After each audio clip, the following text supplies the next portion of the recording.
You know that feeling, right? That creeping FOMO when you see your friends buying houses and posting photos with their new keys while you're still writing a rent check every single month. We've all been told, pretty much since birth, that buying a home is the absolute guaranteed way to get rich, and that renting is just flushing your hard-earned cash down the drain. But in today's explainer, we're going to look at the cold, hard numbers. And what if I told you that in some cases, renting a luxury lifestyle and investing the difference could actually quietly make you way richer? Let's get into it. So is renting really throwing money away? It's literally the ultimate cultural question. For decades, it's been drilled into us that renting is a fool's errand. But think about this. What happens if you rent your dream home, take that massive pile of cash you would have used for a down payment, take all that extra monthly cash you save by not having to fix a leaky roof, and just dump it straight into the stock market? Keep that specific scenario in mind as we start breaking down the math. Section 1. The Great Wealth Myth. Real estate versus stocks. Okay, so we're going to challenge this deeply held belief that real estate always wins. If we look at a pure apples-to-apples comparison, just raw price growth of a home versus the stock market, stocks actually win. The historical data shows stocks compounding around 8 to 11% annually over long periods. Meanwhile, depending on where you live, home prices usually appreciated around 3 to 6% annually. Meaning if you take $100,000 in cash and sink it into a house, it's generally going to grow slower than if you put that same $100,000 into index funds. But hold on, it's not quite that simple, is it? Okay, let's dive into this with Section 2, Real Estate's Secret Weapon, the Power of Leverage. So if raw home prices grow slower than stocks, how exactly does real estate pump out so many millionaires? Well, the secret comes down to one absolutely powerful word: leverage. Leverage basically means using borrowed money, like a mortgage, to control a much larger asset with a much smaller initial down payment. See, unlike stocks, where $100,000 usually only buys you $100,000 worth of shares, real estate lets you borrow heavily against the actual physical asset. And that brings us to the magic number 5x. When you put down just 20% on a home, you are getting 5 times leverage over the total asset value. You put down a fraction of the cost, but, and here's the crazy part, you capture the appreciation on the entire property. Let's walk through exactly how this works in real life. Step 1, you put $100,000 down on a $500,000 home. Step 2, let's say the home appreciates a pretty modest 4% in 1 year. That is a $20,000 gain on the home's total value. But look at step 3. Because you only put in $100,000 of your own cash, that $20,000 gain actually equals a massive 20% return on your initial down payment.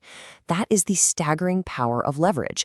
It takes those lower raw returns and magnifies them into massive personal wealth. But leverage cuts both ways, bringing us to Section 3, the fair comparison: buying versus renting. We need a major reality check here, folks, because leverage magnifies gains, for sure, but it also heavily magnifies costs and risks. When you buy a home, you aren't just buying the 4 walls and a roof. The monthly math quietly eats away at your returns. You're paying mortgage interest, which is hovering around 6.43%. You've got property taxes eating roughly 1% a year. Maintenance and insurance guidelines suggest throwing in another 1.4%, plus a massive 6% hit when you eventually sell. Suddenly, the question isn't just, does the home go up in value? The real question is, does the home go up enough to beat the absolute sheer cost of owning it? So we really need to reframe this whole debate. It is completely unfair to compare a homeowner to a renter who just blows all their extra cash on, say, expensive vacations. The actual fair comparison is this. On one side, you have the homeowner who is building equity but paying all those heavy hidden ownership costs. On the other side, you have the disciplined renter who pays rent but aggressively invests their unused down payment and every single penny of their monthly savings straight into the stock market. Let's look at how this plays out in an actual scenario. Here's our base case: a $500,000 home compared to a $2,000 a month rent. The home appreciates at 4%, stocks at 8%, and we're factoring in all those pesky ownership costs we just talked about. Look at these numbers. After 10 years, the renter actually comes out ahead. And after 20 years, the renter who invested their savings has $1.24 million compared to the homeowner's $808,000. Even with that incredible 5x leverage, the renter wins here because the true cost of homeownership is just so much higher than the $2,000 in rent. The renter is essentially buying housing flexibility while letting their stock portfolio compound wildly. Now let's up the stakes. Section 4, the $1 million example: luxury market reality. Okay, this math absolutely blew my mind the first time I saw it. Let's assume you're looking at $1 million home. If you put 20% down, so 200 grand, your first year monthly ownership costs, factoring in that 6.43% mortgage, taxes, maintenance, the whole shebang, come out to an eye-watering $7,020 a month. But wait, what if you can rent that exact same lifestyle for just $3,500 a month? That gives the renter an unbelievable advantage. We're talking $3,520 of extra cash flow every single month to invest in the stock market, all while completely avoiding the headache of a new roof or a busted water heater. And this brilliantly illustrates the magic of compounding.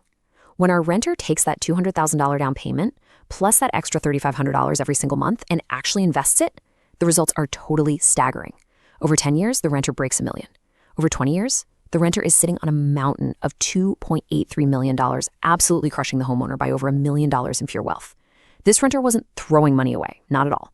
They were buying freedom and quietly building an absolute fortune. Which brings us to Section 5, the magic question, price-to-rent ratio.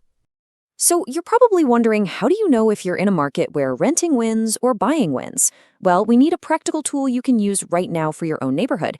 The magic metric you need to calculate is called the price-to-rent ratio. It is wonderfully simple. You just take the price of the home and divide it by the annual rent. So in our $1 million example, $1 million divided by $42,000 in annual rent gives us a ratio of roughly 23.8. That is considered a very high ratio, meaning the home is incredibly expensive to buy relative to how cheap it is to rent. When that ratio is high, renting is highly, highly favored. To really visualize this, take a look at the break-even points. For the $500,000 home, if rent is just $2,000, you should absolutely rent. Buying only becomes competitive if the landlord hikes your rent up to around $2,550 a month. And for the $1 million home, renting at $3,500 is an absolute steal. That rent would literally have to surge to over $5,100 a month before the scales tip, and buying that $1 million home actually starts making financial sense over a 10 or 20-year timeline. Let's look at the human element. Section 6, the ultimate wealth framework, behavior and discipline. We've run the numbers. But hey, wealth isn't just a spreadsheet, right? Lifestyle and human psychology play a massive role here. So, the crucial point is knowing when real estate actually wins. Buying a home works incredibly well when rent is expensive relative to the home price, mortgage rates are low, and you stay put for a long time. But look at that final point. For so many people, real estate acts as a brilliant forced savings account. You know, the bank literally forces you to make that monthly mortgage payment, which builds your equity over time. For people who maybe lack the ironclad discipline to invest every extra dollar, real estate is often the best wealth-building tool they have. On the flip side, stocks win when rent is cheap and ownership costs are sky high. But, and this is a massive but, guys, this strategy strictly requires discipline. The renter only wins if they rigorously invest their down payment and funnel every single dollar of monthly rent savings into liquid, passive stocks or index funds. If the renter hikes those monthly savings and spends it on expensive dinners or leases a fancy new car, well, the homeowner is going to beat them every single time. It takes serious discipline. I want to leave you with this final, powerful thought straight from our source material. Real estate's magic is leverage, but leverage only works when the monthly math does not quietly eat the return. It completely shatters the myth that renting is always a waste. So, I challenge you. Grab a calculator, pull up the real estate prices in your own neighborhood, and run your own price-to-rent ratio today. Are you throwing away money on rent, or are you secretly buying freedom and the chance to compound real wealth? Think about it.